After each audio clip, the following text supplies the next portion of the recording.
কি গো, কি করছে এখানে কাপড় জামা করে?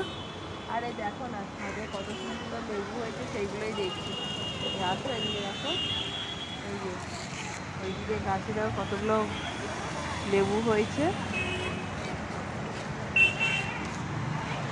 এই দেখো, এই দেখো, দেখো,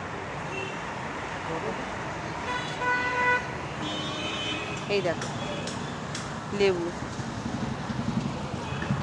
এই দেখো, দেখো কত লেবু হয়েছে।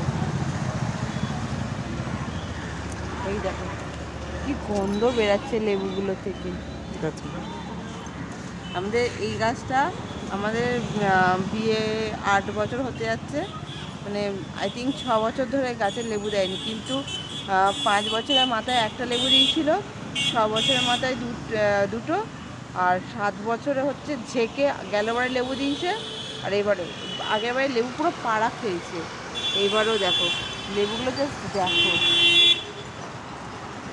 আর ছেঁকে যায়, আর লেবুগুলো কি টক, কি টক।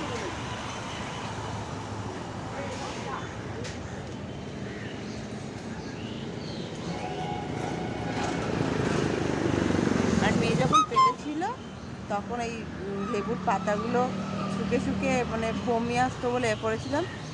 ছেলেবেলা অত বমি হয়নি, তাও হচ্ছে মানে গন্ধটা এত ভালো, মানে এখনই যে জিভটা কেমন করছে যে কবে লেবু হবে। আর ওই দিকে তো লেবু হয়েছে পুরো, এই এত বড় বড় লেবু হয়েছে।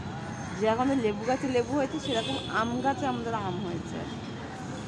দেখো এবারেও পুরো পাড়া আম, সব মর্নিং ওয়াকে যাচ্ছে আর বলতে বলতে দেখ লেবু গাছে কত বড় বড় লেবু হয়েছে, কত বড় লেবু হয়েছে। ওই সব মানে লোভে লোভে হয়তো কত লেবু ঝরে পড়েও গেছে। প্রথম আমার শাশুড়ি বলছে যে আম গাছ থেকে আম ঝরতে গিয়ে লেবু গাছ থেকে লেবু ঝরতে গেলি, বলছে এই বাপ জন্মে এই দেখলাম লেবু গাছ থেকে লেবু ঝরতে।